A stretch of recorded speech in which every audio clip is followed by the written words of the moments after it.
Ya, terima kasih Anda masih bersama kami di debat pertama calon presiden 2024. Di segmen ini kami akan melanjutkan mengundi pertanyaan dari Fishball dan akan dijawab dengan mengambil pertanyaan dari Fishball tersebut seperti segmen sebelumnya. Kami juga akan informasikan kepada Bapak Ibu sekalian hadirin yang hadir di ruangan ini untuk tetap menjaga ketenangan dan tidak menggunakan alat peraga kampanye pada saat debat berlangsung. Ya, dan kami tentunya memohon kerjasama dari para hadirin yang berada di halaman KPU untuk kemudian mematuhi aturan yang telah kita sepakati bersama tadi. Baik, kami persilakan kepada calon presiden untuk kembali menuju ke panggung utama. Kami persilakan kepada bapak-bapak untuk bisa menuju ke panggung utama. Baik, dan kita beralih ke pertanyaan untuk calon presiden nomor urut 3. Dan kami persilakan kepada panelis Ibu Lita Testa untuk mengambil subtema di Fishball dan kami persilakan Ibu.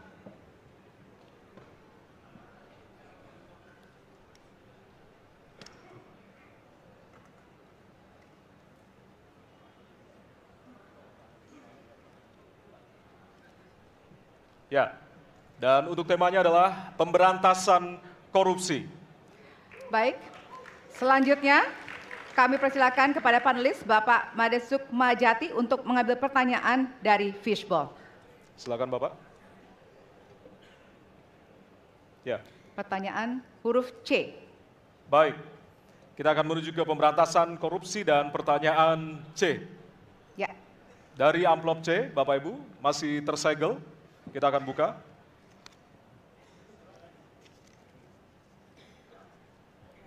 Pertanyaan untuk subtema pemberantasan korupsi.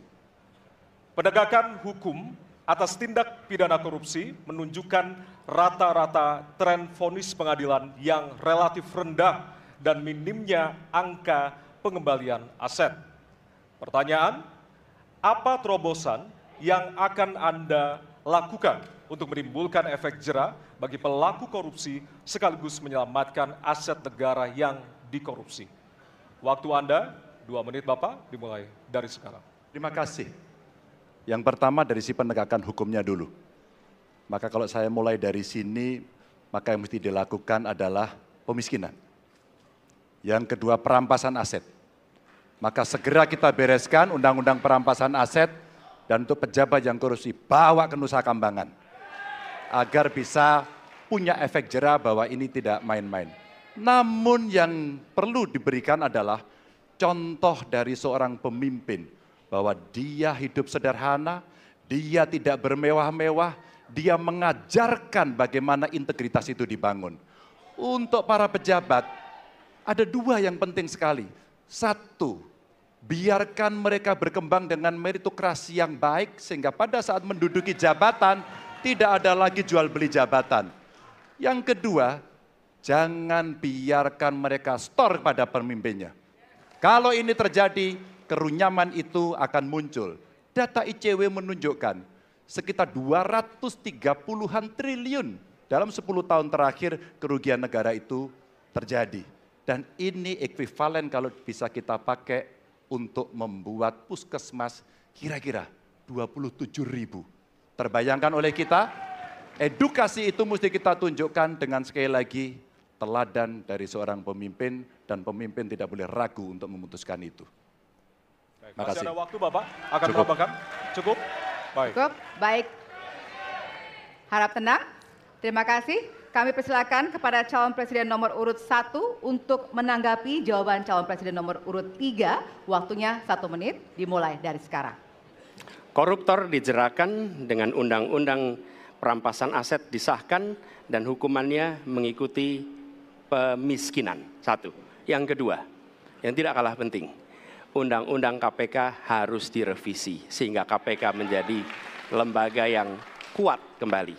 Yang ketiga, diberikan imbalan, reward kepada mereka yang membantu melakukan pelaporan, penyelidikan, sehingga Ketika melaporkan, kita akan punya partisipasi masyarakat. Dan itu dibolehkan oleh undang-undang. Dengan begitu, maka bukan hanya aparat penegak hukum, tapi seluruh rakyat ikut memerangi korupsi. Korupsi harus, gerakan anti korupsi harus menjadi gerakan semesta yang melibatkan seluruh rakyat.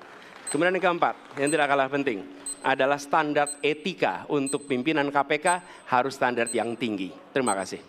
Baik. Ya. Dan selanjutnya kami silakan kepada calon presiden nomor urut 2 untuk menanggapi jawaban dari calon presiden nomor urut 3. Waktu Bapak 1 menit dimulai dari sekarang. Terus terang saja, saya dalam hal ini setuju dengan sikap dan jawaban dari Pak Ganjar masalah korupsi. Korupsi adalah pengkhianatan terhadap bangsa. Korupsi harus diberantas sampai ke akar-akarnya. Kita harus perkuat KPK, kita harus perkuat juga kepolisian, kita harus perkuat juga kejaksaan, kita harus perkuat ombudsman, semua badan-badan yang bisa membantu untuk mitigasi korupsi harus kita perkuat. BPK, BPKP, inspektorat di tiap kementerian ini harus diperkuat. Jadi saya sependapat korupsi harus diberantas sampai seakar-akarnya. Terima kasih. Waktu masih ada, Bapak? Cukup. Cukup. Baik, terima kasih. Kami persilakan calon presiden nomor urut 3 untuk merespon tanggapan dari kedua calon presiden lainnya. Waktunya 1 menit, dimulai dari sekarang. Terima kasih. Ternyata pada isu ini di antara 3 kami relatif sepakat. Mudah-mudahan ini harapan baik untuk masyarakat. Maka yang mesti kita sampaikan kepada masyarakat, inilah janji politik di depan rakyat. Maka kalau kemudian kita bisa menyatukan yang saya sampaikan di awal, pikiran kita sudah sama, perkataan kita sudah sama, maka kalau perbuatannya tidak sama, kitalah yang dihukum oleh rakyat. Maka mudah-mudahan pemilu besok ini akan menghasilkan semangat yang sama untuk kita memberantas korupsi. Integritas itu penting sekali dan nomor 1. Masih ada waktu Bapak? Cukup. Cukup? Baik. Ya, dan kita akan beralih ke pertanyaan selanjutnya untuk calon presiden nomor urut 1. Kami persilakan kepada panelis Bapak Rudy Rohi untuk mengambil subtema di fishball. Kami persilakan Bapak.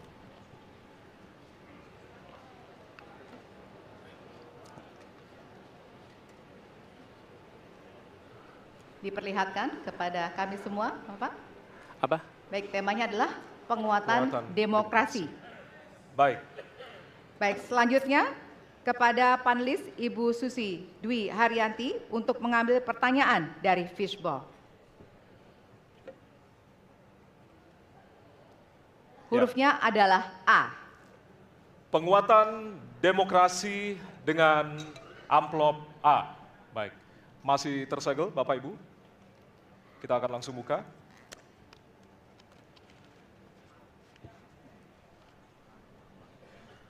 Salah satu pilar penting demokrasi adalah partai politik. Namun kepercayaan publik terhadap partai politik di Indonesia selalu rendah.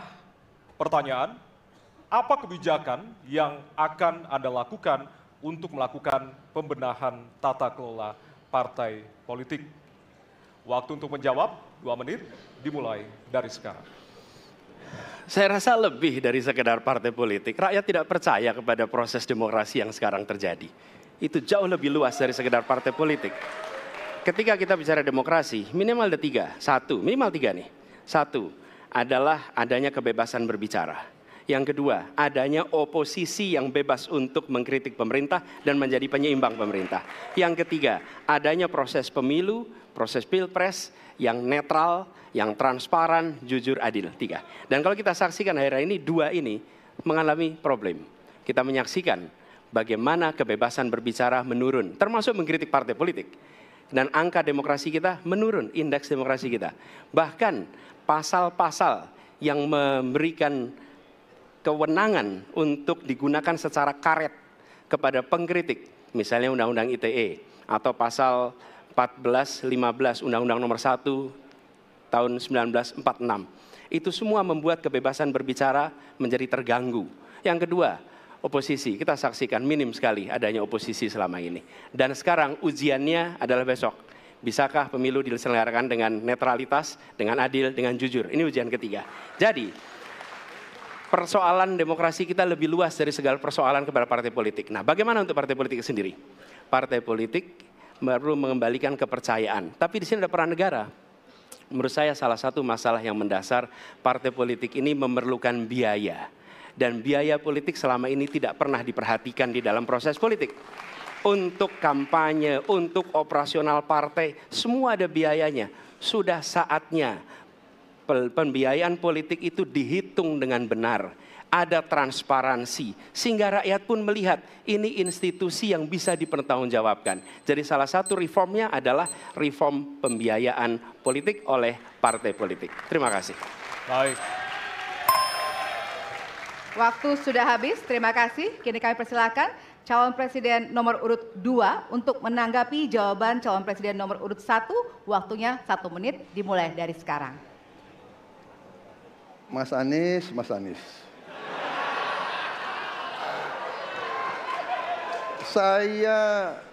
Saya berpendapat Mas Anies ini agak berlebihan. Mas Anies mengeluh tentang demokrasi ini dan itu dan ini. Mas Anies dipilih jadi gubernur DKI menghadapi pemerintah yang berkuasa. Saya yang mengusung Bapak.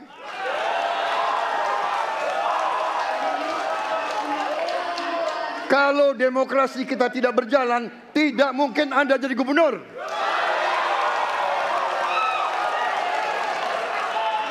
Kalau Jokowi diktator, Anda tidak mungkin jadi gubernur.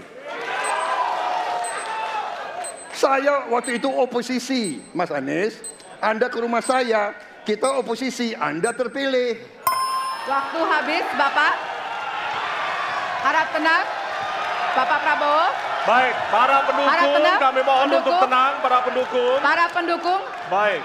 harap tenang. Kita akan lanjutkan dialog kita. Harap tenang, hadirin, harap tenang. Kami sampaikan kembali, hadirin harap tenang. Apabila tidak tenang, maka debat tidak dapat dilanjutkan. Ya, kami mohon kerjasamanya kepada para hadirin yang berada di halaman gedung KPU untuk bisa menaati aturan yang telah kita sepakati bersama. Ya. Baik, selanjutnya kepada calon presiden nomor urut 3, kami silakan untuk menanggapi jawaban calon presiden nomor urut 1, waktunya 1 menit dari sekarang. Saya jadi tidak enak ini Mbak hari ini. Mohon maaf. Saya tidak enak karena dua kawan saya sedang nagih janji dan membuka buku lama. Tapi percaya begini, yang pertama tidak ada demokrasi tanpa partai politik. Tidak ada, suka tidak suka, mau tidak mau. Dan fungsi partai politik itu adalah agregasi, sumber rekrutmen kader, pendidikan politik. Kebetulan saya pernah menjadi ketua pansus undang-undang partai politik. Maka pada saat perdebatan penguatan dari sisi anggaran, penguatan dari sisi partisipasi masyarakat mesti dilakukan, saat itu tidak terlalu banyak yang setuju. Maka Mas Anies, soal oposisi tidak oposisi, soal kepentingan saja kok. Kapan kita bertemu, kapan kita tidak bertemu, dan kemudian kita akan bersikap pada posisi masing-masing. Tapi yang penting, pendidikan politik kepada masyarakat itulah yang menjadi PR besar dari partai politik agar cepat dewasa. Oke, waktu Anda habis, Bapak. Ya, dan kita akan lanjutkan. Baik, kita akan lanjutkan debatnya, Bapak Ibu. Kita akan lanjutkan ke pertanyaan selanjutnya untuk calon presiden nomor urut 1. Ya. Untuk merespon tanggapan dari dua calon presiden lainnya, waktunya 1 menit dari sekarang. Ya. Terima kasih. Ketika kita menghadapi sebuah proses demokrasi, di situ ada pemerintah dan ada oposisi. Dua-duanya sama terhormat. Dan ketika proses pengambilan keputusan itu dilakukan, bila ada oposisi, maka selalu ada pandangan perspektif berbeda yang membuat masyarakat bisa menilai. Karena itu oposisi itu penting dan sama-sama terhormat. Sayangnya tidak semua orang tahan untuk berada menjadi oposisi. Oke?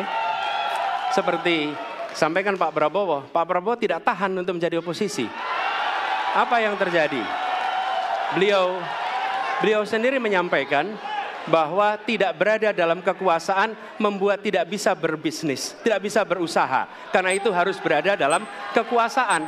Kekuasaan lebih dari soal bisnis, kekuasaan lebih dari soal uang, kekuasaan soal kehormatan untuk menjalankan kedaulatan rakyat. Baik, waktu Anda Baik, habis Bapak. terima Kami kasih. mohon sekali lagi kepada para hadirin yang berada di Hadirin. halaman KPU. Ditahan dulu. Baik.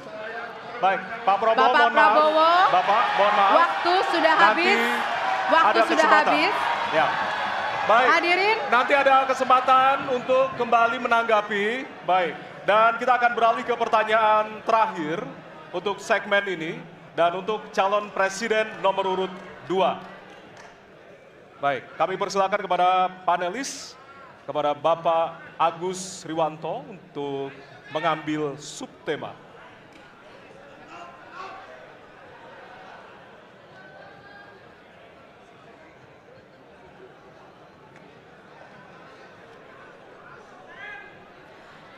Kami mohon kepada hadirin untuk tenang, untuk menjaga kelancaran debat. Silakan Bapak dipersilakan kepada moderator Baik. diperlihatkan. Subtema hukum. Baik. Selanjutnya kami silakan kepada panelis Bapak Wawan Mashud untuk mengambil pertanyaan dari Fishball. Kami persilakan Bapak.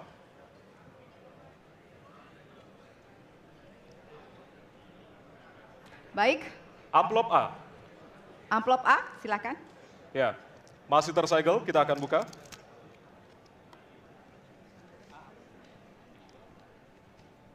Kita akan langsung bacakan.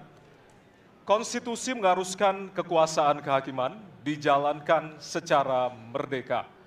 Sementara lembaga kekuasaan kehakiman saat ini cenderung diintervensi oleh cabang kekuasaan lainnya.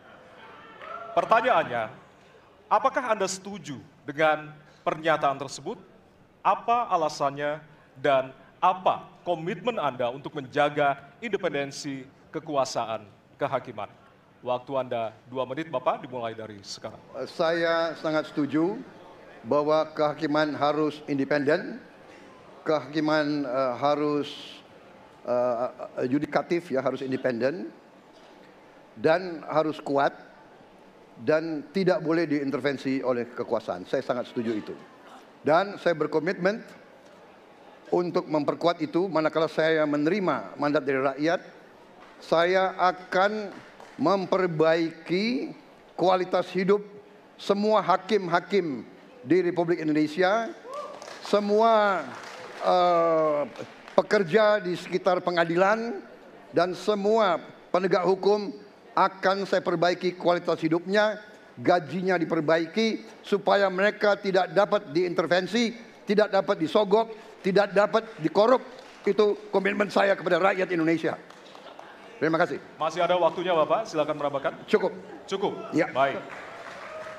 Baik, selanjutnya kami persilakan kepada calon presiden nomor urut 3 untuk memberikan tanggapan kepada jawaban calon presiden nomor urut 2. Waktunya 1 menit dari sekarang.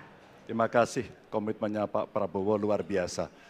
Tapi dalam konteks kekinian saya terpaksa, ini mohon maaf Pak, ini terpaksa sekali saya harus bertanya. Apa komentar Pak Prabowo terhadap putusan MK yang melahirkan MK itu? Itu aja. Ditahan dulu Bapak, apakah ada yang ditambahkan selain itu? Cukup. Cukup, baik. Selanjutnya. Ya, kami pertegas kembali bahwasannya tidak ada sesi tanya jawab, artinya saling menanggapi, Bapak-Bapak. Kami ingatkan kembali untuk saling menanggapi dari masing-masing calon presiden. Dan selanjutnya kita akan berikan kesempatan kepada calon presiden nomor urut 1 untuk menanggapi calon presiden nomor urut 2 dan waktu Bapak. Apakah saya harus 1 menit. merevisi statement saya? Kenapa Bapak? Apakah saya harus merevisi statement saya karena tidak boleh Tidak, bertanya. nanti kami harapkan untuk saling menanggapi, bukan saling menanya, Bapak. Makanya, apakah Baik. saya harus merevisi? Karena tadi bentuknya pertanyaan. Nanti kita akan Baik. berikan kesempatan untuk Tidak perlu ya? selanjutnya. Tidak perlu, Pak. Bapak. Oke, terima Baik. kasih. Ya, kami persilakan Silakan. kepada calon presiden nomor urut 1. Waktu Anda 1 menit, Bapak. Ya, jadi ketika saya bertugas sebagai presiden, maka saya akan tegaskan kepada semua yang berada di lingkar judisial bahwa tugas Anda bukan hanya menegakkan hukum, tugas Anda menghadirkan rasa keadilan. Nomor 1, tegaskan itu. Yang kedua, bila terjadi praktek-praktek di mana keadilan tidak hadir, maka negara tidak boleh diam dan mengatakan, ah itu kan proses hukum, tidak bisa. Justru negara harus mempertanyakan apa yang sesungguhnya terjadi. Dan itulah yang kemudian harus dikerjakan oleh negara, memastikan bahwa proses hukum benar-benar berorientasi kepada keadilan. Lalu kepada mereka yang bertugas, tadi disampaikan bahwa harus memastikan mereka memiliki remunerasi yang baik. Ya, itu penting. Dan yang tidak kalah penting adalah semua proses dilakukan secara transparan. Promosi transparan, kasus transparan, sehingga ada kepercayaan kepada proses pengadilan. Terima kasih. Baik, waktu habis. Selanjutnya kami silakan kepada calon presiden nomor urut 2 untuk merespon tanggapan dari calon presiden lainnya. Waktunya 1 menit dari sekarang. Saya kira mengenai Mahkamah Konstitusi, aturannya sudah jelas. Kita juga bukan anak kecil, rakyat kita juga pandai, rakyat kita lihat, rakyat kita tahu. Mas Ganjar, kita tahulah ya bagaimana prosesnya, ya. Yang intervensi siapa, ya kan? Yang intervensi siapa? Tapi intinya adalah kita tegakkan konstitusi, kita tegakkan undang-undang, kita perbaiki yang kurang sempurna, dan kita patuh kepada komitmen undang-undang itu sendiri. Jadi saya kira itu tentang apa tadi disampaikan Pak Anies. Dalam hal ini saya setuju dengan Pak Anies. Dalam hal ini. Waktunya masih ada, Ya, Bapak? Saya sependapat kita harus membuat yudikatif kuat, harus ada merit system, harus ada ujian-ujian yang baik. Waktunya supaya habis hakim sekarang, itu Bapak. hakim yang Terima terbaik kasih untuk Indonesia. atas jawabannya. Baik. Sekarang kita kasih apresiasi dari 3 calon presiden yang tentunya sudah saling menanggapi di kesempatan segmen kali ini. Dan kami persilakan kepada Bapak calon presiden untuk kembali ke tempat masing-masing. Baik.